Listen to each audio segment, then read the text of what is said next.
What's up, everyone? Welcome to the NG 英文 show. My name is John Drummond, or 杨浩恩。嗨，大家好，欢迎回到 NG 英文，我是 Stephanie。今天来宾是一位多才多艺的设计师以及创业家。接下来就让我们来欢迎 Joy。Today I am joined by a superstar, the multi-talented designer, entrepreneur, traveler, language lover, and so much more. Everyone, please welcome Joy.Hello, everyone. My name is Joy. Whoa. Did you guys hear that cool voice? Who's this superstar? I know, right? Joy, thank you so much for joining us on the NG English show. Yeah. So, we've been talking a little bit off air. You do everything. Yeah. You draw sketches. You are a fashion designer.You are a lover of colors and inspiration from the world and from Disney movies. Especially Disney. Yeah, especially Disney. But yeah, basically you have your own fashion brand. Yeah, Is that the best way to kind of summarize that? Yeah, we kind of we specialize in cocktail dresses, usually formal wear. So we do gowns, cocktail dresses.That's the main thing, cocktail dresses. And now we also have a new line of formal business wear. Ooh, yeah. Cool. Like dresses that would be for use, like suit style dresses? Yeah, suit style dresses. Have you ever seen the TV genre Suits? Yeah. I love Suits. Yeah. It's like what Megan wears. Yeah, the paralegal wears. Nice. Oh yeah, guys, look that up. Yeah. So it's like that. And we also do woman custom-made suits. Oh wow, so cool. Very silhouetted, very tight. Yes. I was just looking at your website, and it's cool because you also, or I should say, you're also a model. You did all of your own modeling photos, so you styled all your own dresses and.You're just like, what's up? I'm a superstar. Yeah. It's pretty much just I did a little modeling when I was in college. And I also, I don't know if I should say that, but I also won Miss Chinese Toronto pageant. What? I also went to pageant. What? Say that again. Miss Chinese Toronto pageant. You won it? Yeah. I was the first runner-up, but still pretty good. Super cool. Congratulations. Yeah, thanks. Dang. Okay. So I started to gain a lot more interest in dresses when I was doing the pageant. Mm-hmm. Yeah, because I know how many things that you could put into the dresses, like corset built within, and you can do this boob pads that can make your boobs look bigger. I need that. Yeah, so you really learned the whole. You were working with the stylist probably for those pageants, and you realized in my younger years. Yeah, and you were like, "Wow, this is so cool." Yeah. Congratulations. Thank you. That's a sign of success. Thank you. Yeah. So if anyone want to do haute couture custom-made dresses, I can also tailor for them. Yeah. Can I have a custom? Are you gonna do dude suits, men's suits? I do, but I haven't really opened up yet, so I only do it do it for my friends or an introduction from friends. Yeah. So cool. So Joy, we were talking a little bit off air about kind of your process, your creative process, as when people see a beautiful gown or a beautiful dress or whatever, I think they don't remember that starts usually from a sketch. That starts from somebody's inspiration with a fabric. Right. So maybe do you mind sharing a little bit about your creative process? Let's just say I went on traveling in Europe and I'm amazed by this Austria princess called Princess Sisi. And I was like, oh, I'm wondering maybe I can do a design somewhat related to 18th centuries. So I'll just create a couple dresses with the 18th century style, with the lace, with the very slim waist, with the corset built within. Yeah, so normally I have two ways of creation. One is I'll do sketches in ahead, and then the other one is once I touch the fabric, I know what to do. Yeah. You're a magic master. So it's like a fortune teller. Instead of touching your hands, I'm touching the fabrics. Yeah, you're like a tarot reader. You have your dress fabrics, and then you're like, ooh, this can be an 18th century corset gown. Ooh, that can be a medieval style. So cool. Well, and that's really, in my mind, the testament to you putting in 10,000 hours. You are a master now at your craft. I won't say a master, but I'm pretty good in my industry. Yeah, that's amazing. I mean, because you do everything, right? Or you have also done everything. You've sewed, Yeah. you draw, and you sketch. You've also sold, and then you've also opened up. Selling, yes. When I first started, I just like carried 2 suitcases around and with my work inside. And oh my gosh, like in a movie.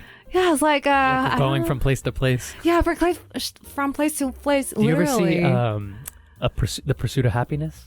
I think so. It's with Will Smith, and he's always carrying Oh something. yeah, with his son, right? Right. That's like you without a son. So like my friends or my family friends were like gather. One of my godmother is she owned a dental clinic, so she would gather all the dentist wives in a meeting room, and I'll just carry a suitcase over, and then help them to try on the dresses, and then they pay over there, and I sell the dresses within the suitcase. Yeah. Wow. Yeah, it was pretty fun. That was like the OG days. The before very you old had. fashioned. Yeah, very old fashioned. Wow, so cool. Before you had your storefront, because you actually now have a store where people can go in. and try now I do everything. have a store. Our store is in it's called Shanghai Shek Memorial Hall. Yeah. So thinking a little bit about this, I would love if you could maybe share with some of our audience the process of also being an entrepreneur in Taiwan. As you know, what have you really struggled with? What's been easy? What's come naturally? Can you share any of that process? I feel like for most business, the most struggle is where do I get sales from? That's very bleak. And when you know that you have a good product, but no one knows about your product, like how do you reach out? And I feel like finding your client and then finding your TA is very important, and also it's very difficult too. So what I did is I had a pop-up shop in Breeze Xingyi department store, and I have my first client base from there. I did pop-up shop for 3 years over there, and then and then afterwards it was like word of mouth, and then try to like reach out different clients through Facebook ads, Instagram ads, but I think Facebook ads works better. Yeah.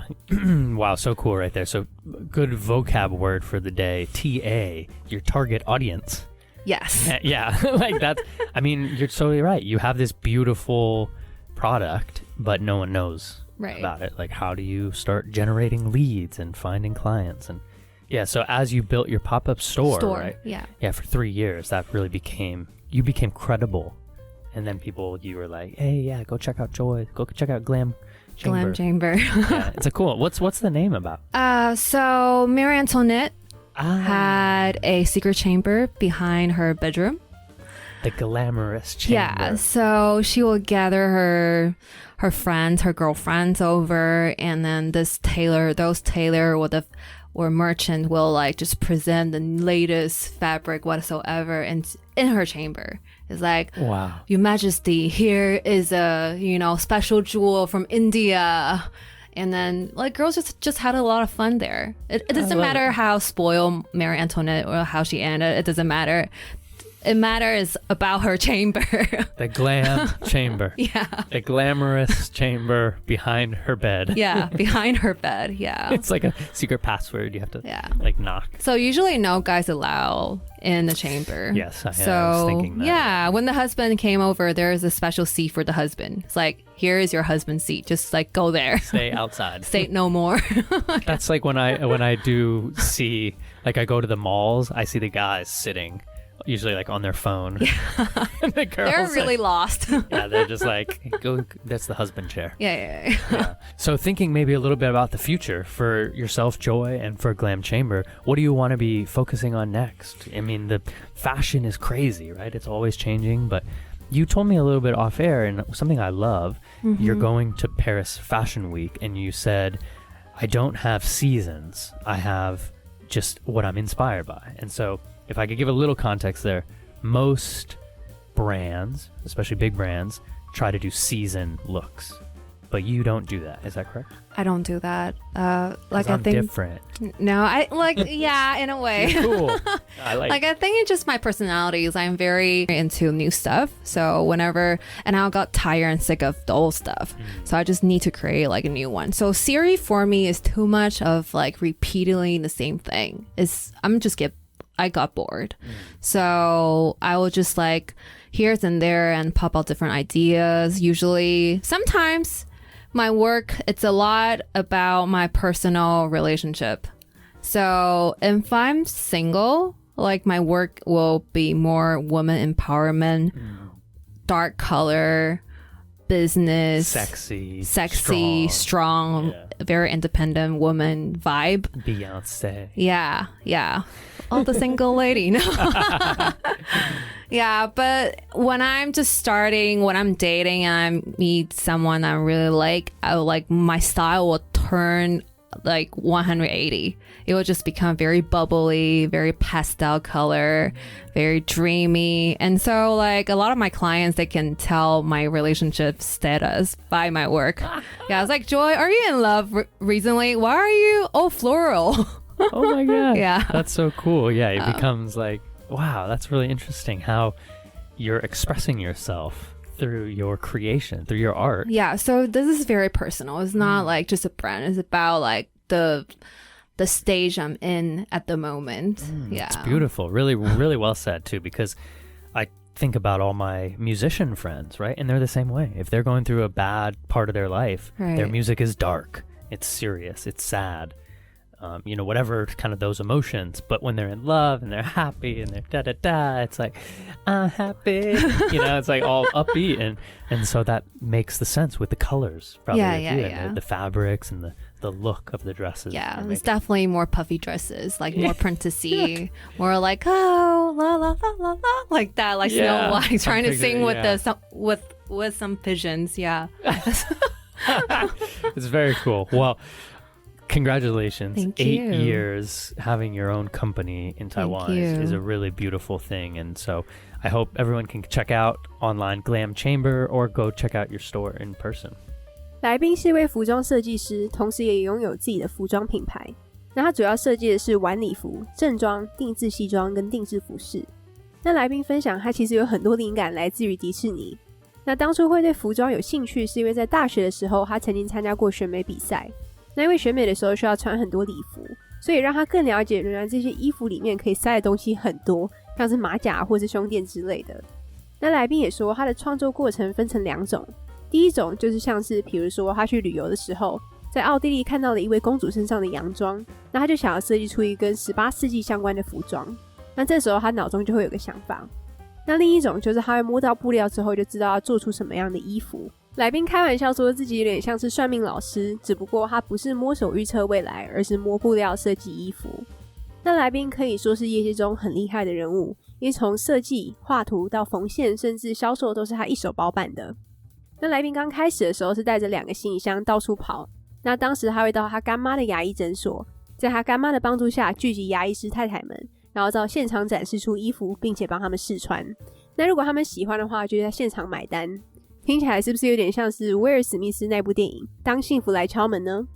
那现在他有一间店在国父纪念馆叫 Glam Chamber， 那如果有兴趣的人可以去逛逛哦。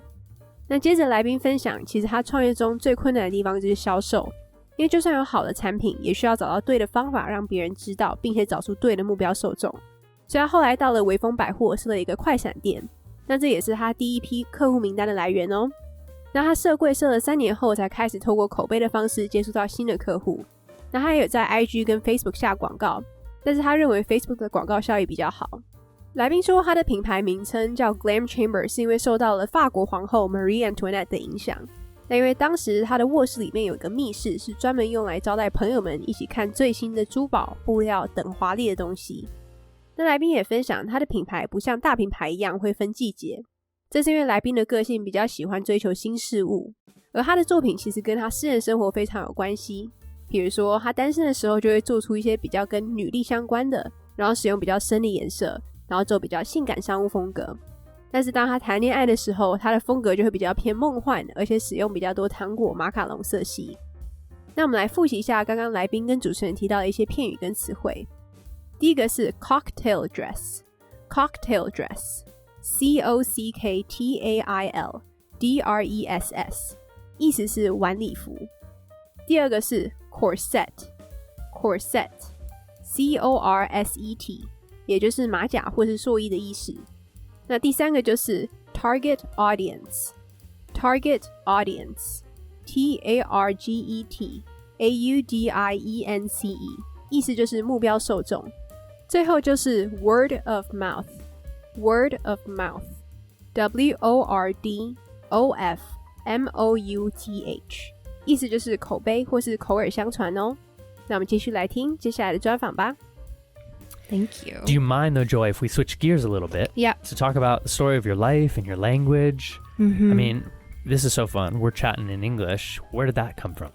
I started learning English that's like everyone else. In elementary school, my mom would pick me up after school and send me to this after school program. Yeah. 补习班 to boo my English. Yeah. It worked. Shout out to your mother. Thank you, Mom. And she also sent me to summer camp in the States during summertime. She would just throw me into this new country, and she didn't come with me. She was just like doing her own thing. Bye. Yes. Bye, Bye, daughter. Joy. Adios. Have fun. Here's my high tea time. I do tell you, I learned a phrase. Have you ever heard of parachute kids?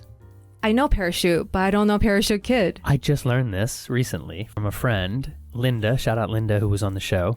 It's when your parents pretend they fly by in an airplane and they just drop you off in a country. And so you come down to the U.S. in a parachute and they keep going. So like they would drop her to the U.S., but they would stay in Taiwan. Yeah. So you're a parachute kid for summer. Oh, yeah, like every summer. Yeah, because they wouldn't come, right? No. They would stay in Taiwan. Yeah, they believe I have to like sink myself into this English speaking environment, and my accent will be, I don't know, more native in a way. I mean, it sounds great. Yeah. So congratulations. Yeah, Thanks. The accent is so hard if you're not immersed. Yeah, so you definitely need to create an environment for that. And I think they sent me studying abroad officially. I think this is in my junior year in high school. Yeah. So they parachute dropped me in a city called Nevada City, California. It's a small town in North Cal, and it's a small town back in Gold Rush period. So the whole town was white. No one speak Chinese. Hi, Mom. Bye, Mom. Yeah. Wow. Yeah, that's how I learned. And I remember there's only like one Chinese restaurant, and it's not that great in town. And then there's one black family, but that's about it. Yeah. Yeah. Isn't that? Yeah. Sounds about right in those like small towns of America. Right. I'm so happy though that you went there. I'm sure it was challenging, and I Yeah. don't want to take away from that. But I'm really grateful that you went there too, because it feels like you really immersed yourself in the language and the culture, and maybe that helps you also create now in a way. Is that right? Yes. And also like because like I only soak myself into the environment in summertime. So the rest of the year I'm just like speaking Chinese.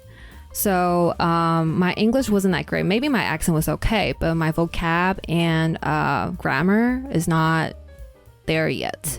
So first half a year when I first got there, I almost didn't talk for half a year because I feel like, you know, you're in high school and everyone is like, you know, They talk so fast too. they talk so fast and the academics is very hard and I don't understand everything. And then like sometimes when I try to like participate in this conversation, I just very behind. So but luckily my roommate was pretty great. She was younger than me, and then whenever I have question, and she will just like slowly repeat it for me. So, and I'll just like record her voice, and then when I go back home, when I go back to my room, I'll just play it and then try to repeat after what she recorded. Wow. Yeah. So you would record your roommate talking. Yeah, especially brand names like Christian Dior, like things like that. Oh, those are hard, yeah. Like I really want to get it right. But now like I have a more elevated version. How do you pronounce French brand with French accent? Yeah, because you're going to Paris Fashion Week, and you're like, oh, now I can't say it like an American. I got to say it like a French. Yeah, or else I'm gonna be like, bonjour, merci, merci. You don't want to be like that. Right, yes. They're like, Yeah. ugh. Yeah, fun. wow. And that's really practical advice. So thank you for sharing that. And yeah, now thinking like we just said, how are you using language for Glam Chamber, for your company? I mean, you're traveling all over the world now for this. Are you using English most of the time, using Chinese English and a little French now? What are you doing? English definitely is a big help because usually as a Taiwanese designer, they don't necessarily speak English. So when I do like trade shows or show in Paris or in somewhere else in the world, it's definitely a very handy tool.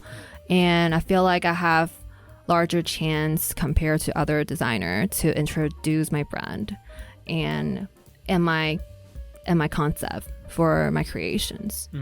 So it's definitely good. And also like we got clients from all over the world, usually are like Chinese, Chinese American, Chinese Canadian, like because Asian girls are petite. So they often can't get the size right, like, because their length of their back is a lot shorter. So for the back specifically? Yeah, the back specifically. So all the these fitting measurements now I'm thinking. Yeah. Okay. Keep going. Yeah, all the fitting models in other companies are white or Caucasian, and their back length from 13 inches to 14 inches. But for Asian people, we're like 11 to 12.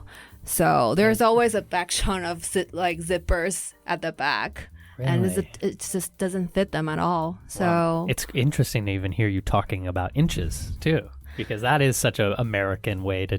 And I'm trying to adopt. Yeah, I know. I was like, thank you. But yeah, you would probably be thinking in like centimeters, right? Yeah. I do centimeters most of the time. Oh, yeah. Look at you. You know how to switch it for the white American. Yeah, it's amazing. And I mean, it's really, I hope you can share more of your story with the world using multiple languages. So very, very cool. 来宾说他的英文是在小学的时候学的。那他母亲会在放学之后带他去补习班，而且每一个暑假都会把他放在不同国家的夏令营。那他正式出国读书是高2的时候，那他被送到北加的一个小镇，那整个镇上几乎都是白人。那来宾也说，其实因为之前都是只有暑假才会用到英文，所以虽然口音是蛮像的，但是文法跟词汇就没那么好。所以当他搬到美国的时候，他大概有半年的时间没有开口说话，因为大家说话的速度很快，而且有时候他理解的速度也没办法那么快，所以很难加入聊天的话题。但他很幸运的是，他遇到了年纪比他小的室友，那因为他会特别帮他放慢速度重复给他听，然后来宾就会录下来，然后再回去自己的房间听。那来宾认为英文其实对他的品牌非常有帮助，因为身为台湾的设计师，在国外展示服装的时候，就比较能够跟别人讲他的设计理念以及介绍他的品牌。那他也因此获得了国外的客户，那通常都是华侨，这是因为亚洲人的身材其实比较娇小，所以他们很常找不到适合的尺寸，因为很多品牌的模特都是白人，所以光是他们背的尺寸就跟亚洲人不太一样了。那我们来复习一下刚刚来宾跟主持人提到的一些片语跟词汇。第一个是 concept C-O-N-C-E-P-T 意思是理念。第二个是 petite P-E-T-I-T-E 意思是娇小。那我们继续来听接下来的专访吧。A question though I'd love to end the show with, Miss Joy, is if you could go back maybe and talk to a younger Joy, would there be any advice you give yourself about design, language, entrepreneurship, anything? I'll tell myself like don't feel guilty to love the superficial things too much, because my dad always tell me like you have to focus on your academics and all that, and sometimes I do feel guilty for not studying hard. But I feel like everything what you're passionate about, it's gonna make you who you are today. So just go with the flow and do whatever you like. Like as long as you continue doing it and then create something out of it, it should be good. Yeah. Beautiful. Yeah, I mean, look at you. And I couldn't agree more. You're creating, you're putting things into the world, and you're following your heart and your passion. I love that. So great advice. 来宾会给年轻时的自己建议，就是别因为喜欢一些肤浅的东西而感到自责，因为他父亲小时候都会跟他说要专注在学习上，但他认为热情就是你的一部分，所以就顺其自然吧。那做你喜欢做的事情，然后试着创造些什么就好了。那我们来复习一下刚刚来宾跟主持人提到一些片语跟词汇。那刚刚来宾提到的 superficial superficial， 意思就是肤浅表面的意思。那我们就谢谢今天的来宾 Joy。 Well, Joy, where can people maybe follow along with your life? Where can they follow along with your company online? They can either search Glam Chamber in Instagram or Facebook, or they can type in www.glamchamber.com. It's my official website, and you can see all the work there. Or you can visit our flagship, the actual physical store in Shanghai Shek Memorial Hall. Just Google it and you're found it. You're gonna find it for sure. Awesome, Joy. Well, thank you so much for joining us, and we'll talk to you next time. See ya.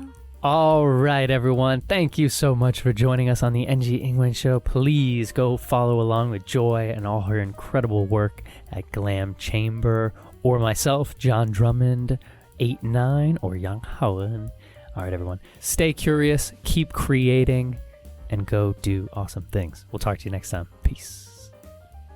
All right. Well, that is our NG Ingwen show for today. We hope everyone enjoyed listening to that. You can connect with us on Facebook, Instagram, YouTube, and now Spotify. You can search NG Ingwen, or you can search on IG NG English ICRT. And don't forget to tune in every Wednesday morning from 6:30 to 7, and Wednesday night from 9 to 9:30. We'll catch you on the next episode. Bye-bye.